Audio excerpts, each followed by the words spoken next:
Bom, meu amigo torcedor vascaíno, vambora para mais um vídeo, mais um Acorda Vascão, aqui no nosso canal do Gigante Vasco. Eu poderia começar esse Acorda Vascão de várias formas diferentes. Poderia começar esse Acorda Vascão falando sobre a partida de amanhã contra o Flamengo, jogo de volta das semifinais do Campeonato Carioca. Poderia começar esse Acorda Vascão falando sobre a renovação do Ryan, ou sobre o retorno do Estrela e do Adson aos gramados. Temos muitos motivos para iniciar esse vídeo, mas eu faço questão de iniciar este vídeo, de iniciar este Acorda Vascão de sexta-feira, falando sobre a boa e velha política do Clube de Regatas Vasco da Gama. Ontem tivemos uma informação. Júlio Brandt e Clóvis Munhoz não fazem mais parte do Conselho Deliberativo do Vasco da Gama. Antigos aliados do Pedrinho, antigos amigos do Pedrinho, renunciaram ontem, através de uma carta de renúncia, à sua participação na atual diretoria.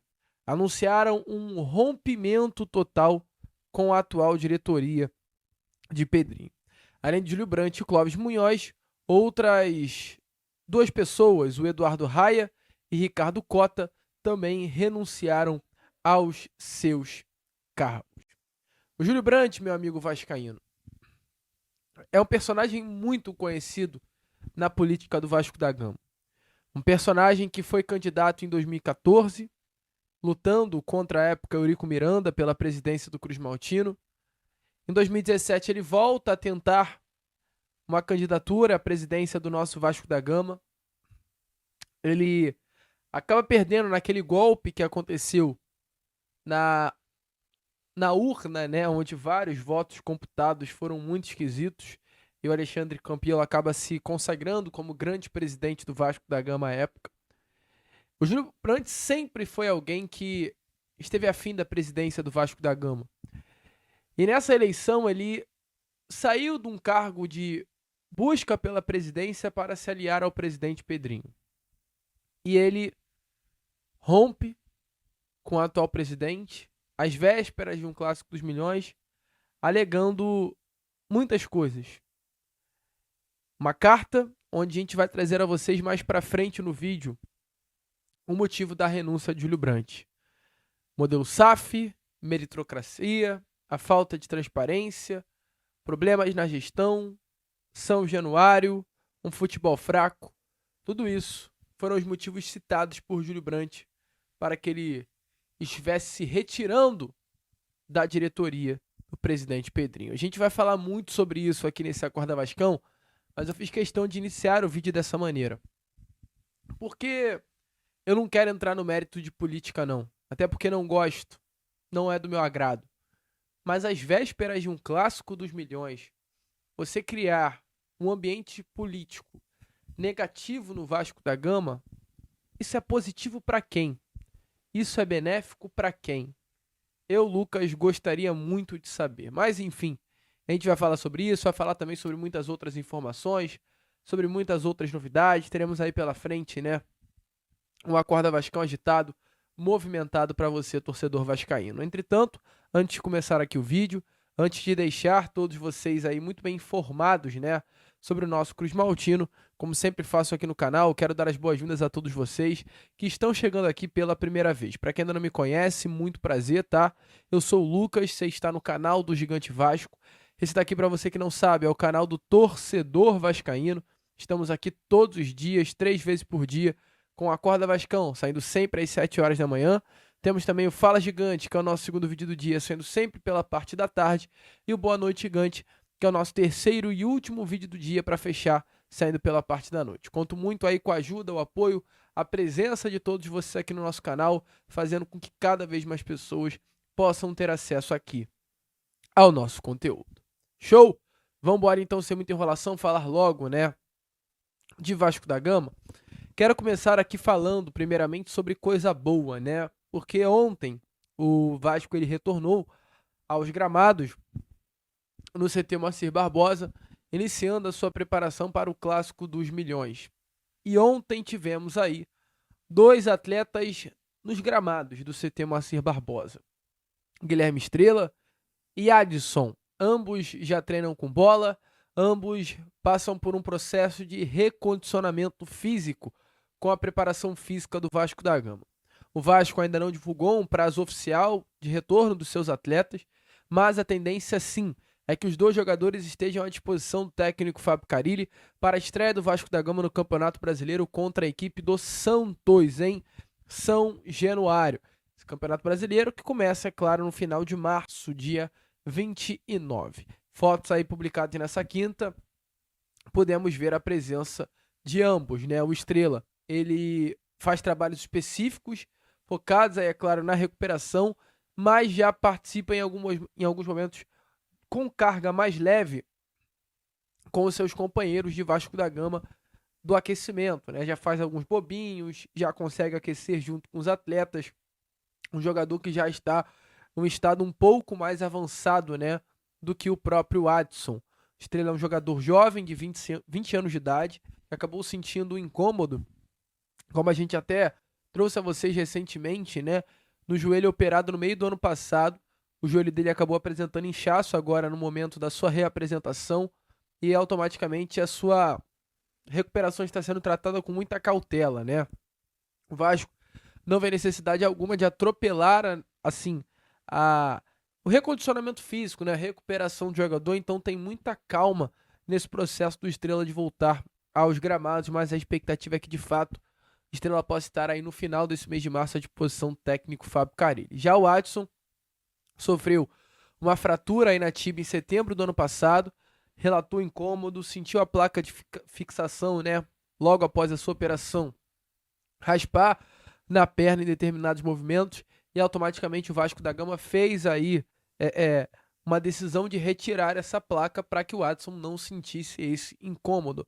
Então foi feito um outro procedimento cirúrgico, procedimento esse considerado até simples, mas automaticamente acabou atrasando um pouquinho no tempo de recuperação do ponta Cruz Maltino. O jogador também apareceu em vídeos divulgados hoje pela Vasco TV, aliás, divulgados ontem, né, pela Vasco TV, trabalhando e realizando trabalhos específicos e já com algumas movimentações com a bola. Então, assim, uma expectativa muito grande para que Adson e Estrela possam estar o quanto antes nos gramados, né, do nosso CT Moacir Barbosa, treinando junto com o grupo e em breve também, junto com todo o elenco, voltando a ser relacionado para as partidas. Torcedor vascaíno, eu venho aqui empolgadíssimo com a vitória do nosso Vasco da Gama para te pedir um favor, tá? Larga o dedo aqui nessa palavrinha, inscreva-se. É rápido, é fácil, mas você ajuda muito o nosso crescimento. Agora, falando sério, falando na boa, é um recado rápido. A gente está na meta de chegar aos 147 mil inscritos para chegar aos 150 mil. Então, de verdade, se inscreva. Aqui embaixo dessa palavrinha, inscreva-se. Você não paga, você não tem trabalho, é só clicar nesse botãozinho e pronto, tá? Então se inscreva. Você que está chegando aqui pela primeira vez, você que já é um frequentador do canal, que já curte o nosso canal, se inscreva. E além disso também, se você já é inscrito, deixa o like, que é o like que divulga o nosso canal, para que outras pessoas também se inscrevam. Compartilhe, passe para os seus amigos, vamos fazer o canal do Gigante crescer cada vez mais. E a gente depende de você para que isso aconteça. Show? Agora fiquem com o vídeo, porque tá definitivamente imperdível. Valeu, rapaziada. Saudações vascaínas. E aí, meu amigo torcedor vascaíno, né? Ajude, é claro, o nosso canal. Mas, voltando ao assunto de Adson Estrela, se já tá bom, né? Sem ter esses 2 jogadores à disposição do técnico Fábio Carille, quem dirá quando ambos estiverem à disposição? Eu acho que Carille vai ter um bom problema para resolver, né? Aquele tal do problema que todo treinador gostaria de ter. Porque hoje a gente já vê um Vasco muito encaixado, né? Claro, tá muito no início, sim, mas diante aí da partida contra o Nova Iguaçu, creio eu que na cabeça do técnico Fábio Carille já há um time titular. O Rayão, ponta direita, o Nuno Moreira, titular pelo lado esquerdo do campo, o Verratti como centroavante, o Coutinho atuando, né, como esse camisa 10. Esse quarteto ofensivo parece que o Fábio Carille já achou. Mas imagina com o retorno do Adson, e aí? O Adson vai ganhar a titularidade pelo lado direito? Porque ele joga muita bola, cara. O Watson é realmente um jogador ímpar, até no nosso futebol. Foi um jogador que no ano passado, quando o Vasco da Gama perdeu por conta dessa lesão, taticamente, tecnicamente, o Vasco caiu muito. O Vasco sentiu muito a saída do Watson. Um baita jogador. Baita jogador. Voltando, tende a ser titular. E o Ryan vai pro banco. Mas aí o Ryan também joga muito. E aí, vai entrar no lugar do Verratti? Vai ser o camisa 9?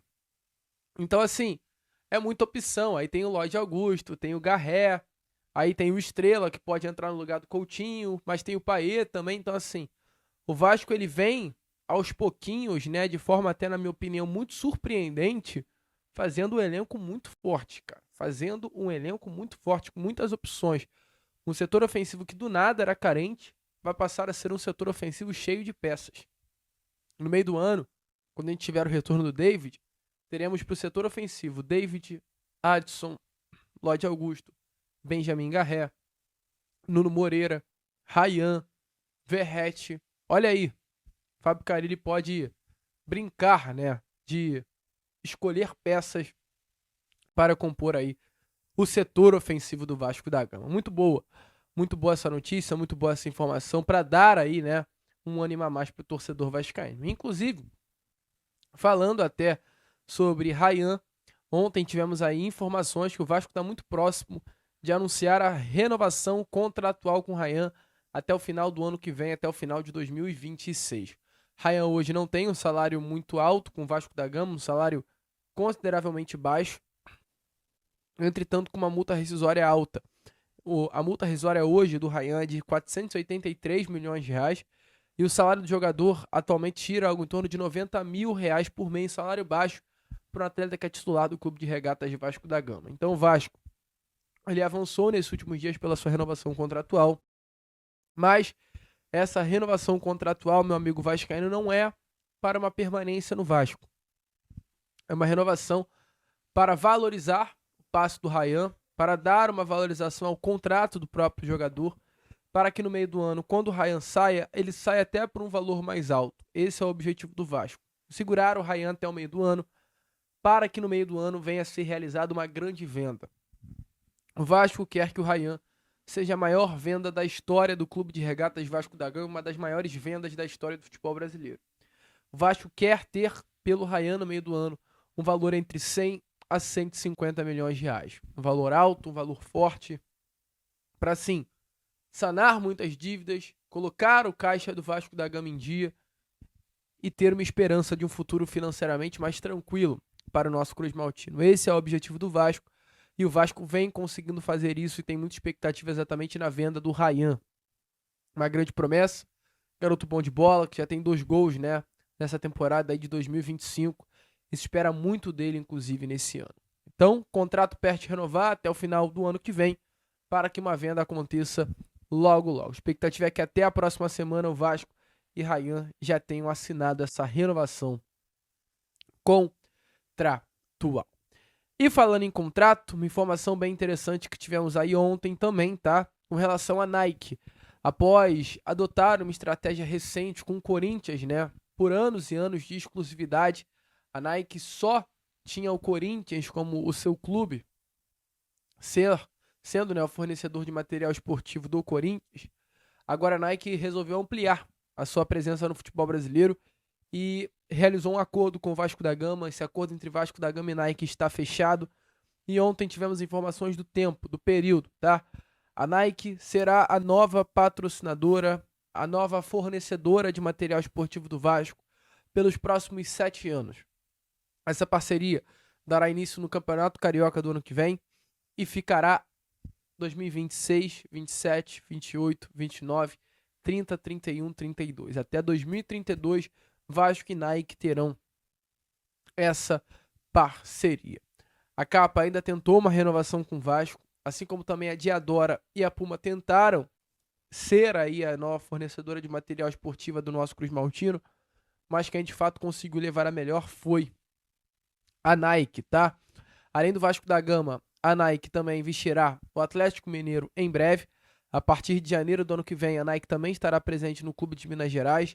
Além disso, também a Nike Ela buscará em breve patrocinar o Grêmio, de acordo com informações. A Nike tentará de tudo, né, para chegar com muita força no futebol brasileiro nesses próximos anos. A gente ainda não tem informações sobre valores, mas para uso de comparação, a Nike recentemente renovou com a seleção brasileira até 2038, em um acordo recorde para a CBF, tá? Um vínculo de 100 milhões de dólares por ano, além também de royalties e outras variáveis que podem fazer o montante chegar a 1 bilhão de reais por temporada. Então, a Nike pode pagar por temporada ao Brasil, a seleção brasileira, a CBF, 1 bilhão de reais. É claro, né, a magnitude entre Vasco e seleção brasileira é completamente diferente, mas para uso de comparação, se a Nike paga 1 bilhão à CBF, poderá pagar 1 bilhão à CBF, quanto será que vale, né, pagar ao Vasco da Gama? 400 milhões, 300 milhões, 200 milhões? Por que não? Certo é, o acordo está fechado, as coisas andaram e a partir aí de janeiro do ano que vem, Nike e Vasco da Gama estarão lado a lado nesse projeto que, sinceramente, estou numa expectativa muito grande para que aconteça. Você também, vascaíno, deixa aí a sua opinião nos comentários, tá? Muitas empresas queriam Vasco da Gama, mas definitivamente quem conseguiu colocar na mesa o melhor valor foi a Nike. Até o momento, valores mantidos em sigilo. Assim que tivermos novidade, traremos a vocês. E para fechar aqui com vocês esse Acorda Vascão, vamos ler aquela cartinha, né, do Júlio Brandt. Júlio Brandt que apoiou o Pedrinho nas eleições de 23. Júlio Brandt que já foi candidato à presidência em algumas eleições. Destacou em uma carta os motivos da sua renúncia. E a gente agora lê a carta a vocês. Vamos lá, abre aspas. Para todo vascaíno é uma honra e grande responsabilidade ser eleito membro do Conselho Deliberativo do Clube de Regatas Vasco da Gama. Nesses mais de 10 anos de atividade política, atuamos fortemente para mudar a história do clube. Foram lutas para democratizar, abrir e modernizar o Vasco.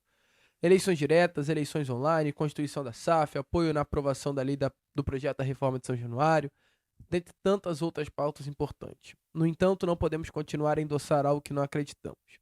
A eleição de 2023 foi baseada na defesa da harmonia e compartilhamento de valores que não foram mantidos e cumpridos pela atual gestão. Valores esses que pontuamos que sempre foram motivos de orgulho e compromisso do grupo com os sócios. Essa é, acima de tudo, uma carta de alerta e de atenção aos vascaínos. Modelo SAF.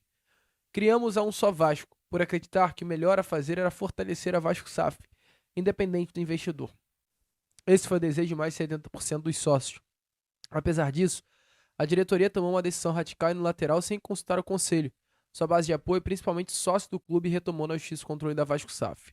Sempre defendemos a saída negociada do investidor, prevista em contrato sem intervenção da justiça. A judicialização trouxe segurança jurídica à Vasco SAF, afastando potenciais investidores que precisavam de segurança, credibilidade e garantias para aportar o tão necessário recurso de que nosso Vasco precisa para voltar às glórias. Estamos vendo o enfraquecimento de nossa SAF, fortalecimento do associativo, tudo o que não queríamos e lutamos para transformar. O acirramento recente da disputa entre 777 e associativo em relação ao controle da Vasco SAF e sobre a recuperação judicial só contribuem para esse ambiente de estabilidade. Meritocracia. Nossa bandeira foi o profissionalismo. O Vasco voltou a ser um cabide de empregos para amigos, filhos e parentes de quem está no poder. Além disso, irmãs, sócios e amigos de conselheiros aliados são corriqueiramente contratados para atuar em funções importantes da nossa Vasco SAF. Cobramos critério técnico para essas contratações. Transparência. Atrasos na aplicação de balancete, em especial 24 e 25. Conflitos de interesse de gestores de clube. Falta de clareza no processo de contratação de pessoas e empresa que servem ao clube são claros exemplos que contrariam tudo que sempre defendemos e lutamos contra em gestões passadas. A recuperação judicial é outro exemplo, aprovada com rapidez recorde, sem o devido esclarecimento e discussão nos foros apropriados, em especial com os sócios. As reuniões não têm transmissão para o acompanhamento democrático de todos, e não há devido espaço para que os conselheiros possam expor as suas ideias e debater uma questão tão relevante e crucial e com potencial devastador para o futuro do Vasco. Vamos lá para 4. Gestão. Não vemos clara estratégia para o aumento de receitas que são fundamentais no processo de reestruturação do clube, Viabilizamos um ótimo patrocínio master, mas o clube precisa de outras fontes. Com isso, o futebol do Vasco agoniza sem recursos para contratações de peso que resolvam de fato nossos problemas em campo. Além disso, a comunicação em geral com o vascaíno e com o sócio tem sido relegada a segundo plano, pontos que historicamente criticamos de outras gestões. E segue o Brant falando sobre São Januário, falando sobre um futebol fraco, dando a sua opinião. O certo é, Júlio Brant, uma figura ilustre dentro da chapa Sempre Vasco, chapa em que Pedrinho se elegeu, utilizou-se para se eleger como presidente do Vasco, rompeu com a atual diretoria. Clima tenso, internamente, na política do Vasco, e é o que a gente sempre diz. Lá atrás, quando a gente lutou por uma SAF ser instaurada, ser estabelecida, não foi apenas pelo aspecto financeiro, mas sim foi por conta da política nojenta e asquerosa do Clube de Regatas Vasco da Gama. Isso está acontecendo novamente. Às vésperas de Vasco da Gama e Flamengo, na semana de um Clássico dos Milhões, enquanto eram para as pessoas que estão dentro do Vasco da Gama estar se preocupando com várias outras coisas, a preocupação está em pró da política do Vasco. Isso é muito nojento, isso chega a ser triste. Mas deixa aí a sua opinião nos comentários. A gente vai ficando por aqui. Esse foi o nosso Acorda Vascão, apenas o primeiro vídeo, tá? Dessa sexta. Deixa a sua opinião nos comentários sobre o que você achou, sobre o que você entendeu desse posicionamento do Júlio Brant, e a gente conta muito aí com vocês. Vamos que vamos, curta, compartilhe, e como a gente sempre fala aqui no nosso canal, saudações vascaínas.